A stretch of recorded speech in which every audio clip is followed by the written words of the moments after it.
सरकारों ने उसे प्रभावित करने की कोशिश की और ये कोशिश भारत में भी हुई। किसी की भी सरकार हो, जब उसने प्रेस पर स्वतंत्रता की प्रेस की स्वतंत्रता पर अंकुश लगाने की कोशिश की, धारा 16(2) को प्रभावित करने की कोशिश की, तो जितने भी पीड़ित लोग थे, चाहे वो चैनल रहे हों, चाहे वो पत्रकार रहे हों, चाहे वो अखबार रहे हों, उन्हें सुप्रीम कोर्ट जाना पड़ा।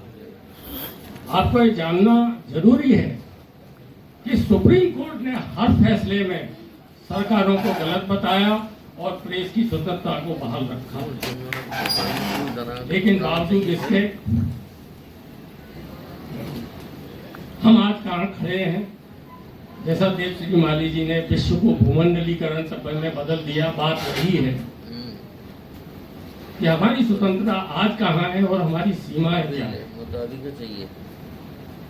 हमारी स्वतंत्रता आज अपनी जगह है, लेकिन हमारी सीमाएं प्रभावित नहीं है, तो स्वतंत्रता भी प्रभावित होती है।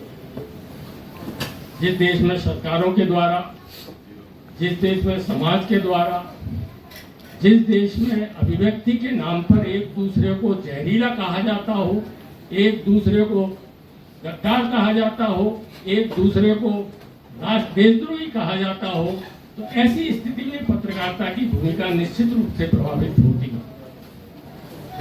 ये बहुत सही है कि दुनिया में ये बात मानी गई है कि आपकी विचारधारा कुछ भी हो सकती है, आप मार्क्सवादी हो सकते हैं, आप संघ के हो सकते हैं, लेकिन टकराने के लिए मीडिया के प्लेटफॉर्म को इस्तेमाल नहीं कर सकते। दोनों को ये भी पूरी स्वतंत्रता है कि वे अपने विचारों का प्रचार करें। आज हम ये देखते हैं अपनी सीमाओं को, मैं बहुत जल्दी संक्षिप्त में खत्म करता हूं, अपनी सीमाओं को देखते हैं की खबर अमित शाह ने इस्तीफा दिया, अभी 2 मिनट पहले निधन हो गया। शाइस्ता और गुड्डू मुसलमान गोवा में पकड़े गए।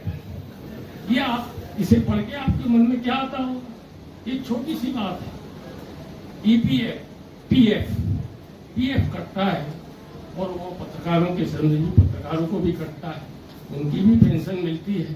आप हर 2 मिनट में देखेंगे 7,500 हुई, बैंकों को भेज दिए, 27 अप्रैल को सारे बैंकों में पैसे चले जाएंगे। ये किस पीढ़ी को प्रभावित कर रहे हैं? पेंशन मिलती है, 1,500 पेंशन मिलती है, उनके इमोशन को आप इस तरह खेल रहे हैं, तो ये हमारी सीमा है। मैं लौट कर ग्वालियर आता हूं, जहां देवश्री मल्ली छोड़कर गए थे। हमारी जो सैकड़ों साल पुरानी पत्रकारिता है ग्वालियर की, आप उठा के देख लीजिए, ये ग्वालियर की पत्रकारिता की स्वतंत्रता को कोई प्रभावित नहीं कर पाया, और जिसने प्रभावित किया उसने मुट्ठी खाई। तो इसमें पत्रकारिता की ज्यादा भूमिका है या उस पीढ़ी की है, उन पत्रकारों की भूमिका है जिन्होंने ये करके देखा। लेकिन आज ऐसी स्थिति नहीं है। आज हम पत्रकारिता पर शर्मिंदा हैं।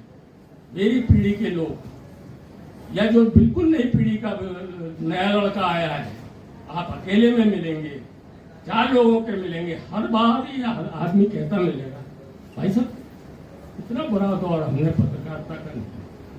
मुझे एक नाम बता दीजिए जो आपसे कहता हो कि ये पत्रकारिता का दौर सर्वश्रेष्ठ दौर है। यही हमारी सीमा है और यही देवश्री माली का संदेश है और यही मेरा आज का धन्यवाद। जय सकते हैं कि जिनकी कुछ भी कीमत नहीं हो, बहुत आप अगर छलनी लगाएंगे तो पता नहीं वो छलनी मैं भी नहीं उसमें आ पाऊंगा। मैं अपनी बात कर रहा हूँ, मैं भी नहीं उसमें शामिल हो पाऊंगा। ये जो दुखद स्थितियां पैदा हो गई है, ये हमारे लिए चैलेंज है, और ये चैलेंज पूरे समाज के लिए चैलेंज है, हमारी पत्रकारिता के लिए। कि अभी दंडोतिया जी जो कह रहे थे कि हम व्यक्ति के खिलाफ न लिखें, सही कह रहे हैं भाई। आप चूंकि आप पत्रकार हो तो आपने अपनी कलम से उसको घसीट दिया, आपने उसको नंगा करने में आप लगे हो, आप उस कलम का, उस तलवार का आप दुरुपयोग कर रहे हैं। तो ये हो रहा है, ये बिना करे लोग मान नहीं रहे, और जब मान नहीं रहे तो फिर इज्जत होगी कैसे आपकी? जब आप व्यक्तिगत उस पर उतर आओगे, आप अपनी कलम का इस तरह से दुरुपयोग करोगे। बाकी ये पत्रकारिता का पेशा तो बहुत नोबेल पेशे में माना जाता है, जैसे डॉक्टर्स का है, वकीलों का है, लेकिन अब बताइए कि उसमें ये कहते हैं बहुत, सम्राट जी कोई लंबे भाषण के टाइम भी नहीं है, ये इन्होंने बहुत पहले कहा है कई बार कि जो कॉमर्शलाइजेशन का जो युग आया है और उसमें वो कॉमर्शलाइजेशन से हटके अब वो कमीशन की तरफ चली गई है। व्यवसायिकता भी एक हद तक ठीक है क्योंकि वो मजबूरियां हैं उस प्रोफेशन की, वहां तक ठीक है, प्रोफेशन में कोई बुराई नहीं है, उसके कुछ ना कुछ मानदंड होते हैं, लेकिन जब वो बिल्कुल उससे भी नीचे चली जाए तब उसमें दिक्कतें आती है और कहीं ना कहीं हम उससे नीचे जा रहे हैं। ये बड़ा सोचने समझने का विषय है और इस पर अपने को निरंतर चिंतन करना चाहिए और ये प्लेटफॉर्म वैसे बहुत अच्छा है। मैंने तो अपने जीवन में इसको उतारा और इसका लाभ मैंने देखा कि जब हम पॉजिटिव काम करने लगते हैं पत्रकारिता के प्लेटफॉर्म पे आके कोई भी, तो उसकी जो ऊंचाइयां स्काई इज द लिमिट होती हैं वो इस पत्रकारिता के प्लेटफॉर्म पर रह के करने में सफलता मिलती है। आपका बड़ा नाम होता है, आपका बड़ा सम्मान होता है, सोसाइटी का बहुत।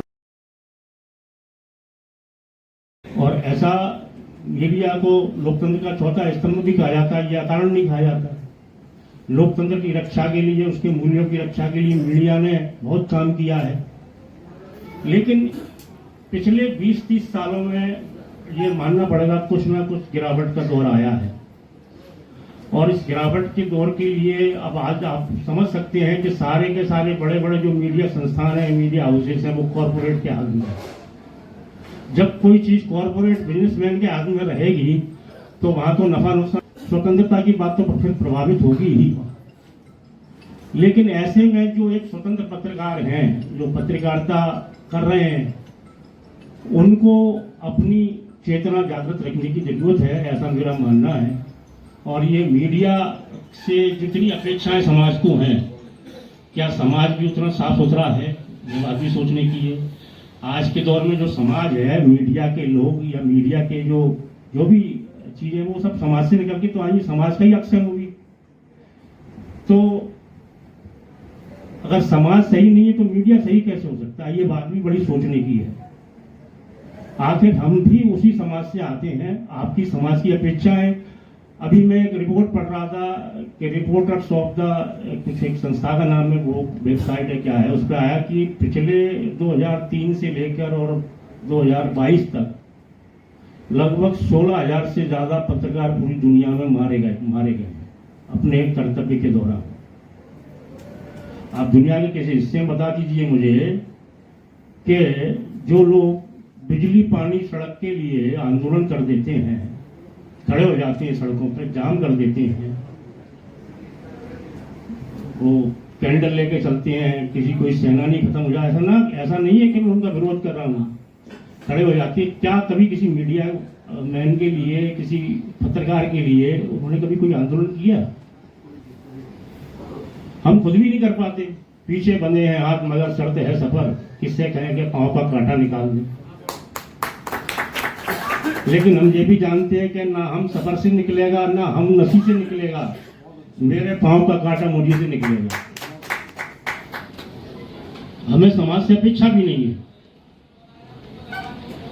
तो मेरा कहना है कि ऐसी अपेक्षा करना चाहता है आज मीडिया से, समाज को भी वैसा ही होना पड़ेगा। रही बात पत्रकारिता की स्वतंत्रता की, तो स्वतंत्रता जैसा अटल जी ने कहा कि कभी प्रभावित नहीं होती किसी की, सारे के स्वतंत्रता तो हमको ईश्वर प्रदत्त है, ईश्वर ने दी है। पैसा कैसे निकाल कर उनको अपना विस्तार करना था, पासपोर्ट ज्यादा से ज्यादा निकालना था, उनने उस देश के 12 बजा दी। तो ये डिपेंड करता है कि हमारा समाज हमसे या हमको कितना सपोर्ट करता है। कितनी अच्छी बात है कि किस जर्नलिस्ट को लेके हमारे यहाँ पे कोई आंदोलन हुआ हो, एक भी आंदोलन नहीं हुआ। एक इंडेक्स देख रहा था अभी कि इंडिया की जो एवरेज सैलरी है 41,000 रुपए है, बता रहा हूं 41,000 रुपए औसत सैलरी इस देश की है। आपके संस्थान में बड़े बड़े संपादक यहाँ बैठे हैं, कितने पत्रकार हैं जिनकी औसत सैलरी इतनी होगी? आप लोग बिल्कुल देख लीजिए।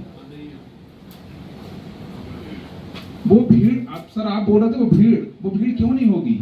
वो भीड़ होगी, अभी भीड़ वो बढ़ेगी, अभी हॉल छोटे पड़ने शुरू हो जाएंगे। हम जब तक बेसिक्स पे नहीं जाएंगे, हम ये हवाई बातें करके पत्रकारिता के सिद्धांत और तमाम सारी चीजें, कुछ संभव नहीं है। कुछ अखबारों ने, कुछ मीडिया संस्थानों ने, कुछ नए लोगों ने ये चुनौतियां ली, ये चैलेंज लिया कि हम सरकार से, हम कॉर्पोरेट घरानों से कुछ नहीं लेंगे और हम खुद का एक फुल्ली पेड, जो कि 100% सब्सक्रिप्शन उस पाठक का रहेगा। आप देखिए, एक भी संस्थान सर्वाइव नहीं कर पाया, एक भी संस्थान सर्वाइव नहीं कर पाया, क्योंकि उन्होंने फीस अपनी जो रखी थी प्रोडक्ट की या जो सब्सक्रिप्शन की फीस, वो इतनी थी जो उनके उस आदमी के बूते में नहीं थी। वो चाह के नहीं चल पाए, वो चाह के आपको निष्पक्ष खबरें नहीं दे पाए। किसकी गलती है इसमें सर? जर्नलिस्ट की गलती है क्या? उसने कोशिश की थी। सबसे बड़ा खतरा कि आज तक ने पूरा एंकर ना, उसका आर्टिफिशियल इंटेलिजेंस का एंकर था, वो उसने पूरी अपना न्यूज पढ़ दी, आपने देखा होगा। तो ये सारे देशों में हो रहा है, तो स्थिति तभी और खराब होने वाली है। ये सब चीजें जब तक हम बात नहीं करेंगे, हम पत्रकारों के हित की बात नहीं करेंगे, हम एक स्वतंत्र मीडिया नहीं दे पाएंगे। इस पर ही बात होगी, तभी हम स्वतंत्र, असली स्वतंत्रता तो तब आएगी। हम मीडिया वाले बात करते हैं कि लोग हम पे विश्वास करते हैं। एक ऑनलाइन सर्वे प्लेटफॉर्म है स्टैटिक्सा, जो लगातार अच्छी सर्वे करता रहता है। आप यकीन करें कि उसमें जर्नलिस्ट का जो क्रेडिबिलिटी रेशियो है, क्रेडिबिलिटी परसेंटेज, या कितने परसेंट लोग जर्नलिस्ट पर विश्वास करते हैं, आप हमको लग रहा होगा कि हम शायद टॉप से पहले या दूसरे होंगे। सर हम नीचे से 6वें नंबर पे हैं, नीचे से 6वें नंबर पे हैं। सिर्फ 25% लोग जर्नलिस्ट की बात पे विश्वास करते हैं। हमारे बाद आते हैं नेताजी, मिनिस्टर्स ऑफ गवर्नमेंट और पॉलिटिशियंस, मतलब मिनिस्टर्स जो सरकार में है वो, उनकी बात पे विश्वास होती है। और सबसे नीचे जो आते हैं पॉलिटिशियंस आते हैं, सबसे ऊपर डॉक्टर्स आते हैं, 60-70% लोग उन पर विश्वास करते हैं। ये हमारी क्रेडिबिलिटी है। इस क्रेडिबिलिटी को, ये क्रेडिबिलिटी क्यों है, इसकी हम तमाम सारी बातें चंद्रवेश पांडे जी ने की, बाकी सब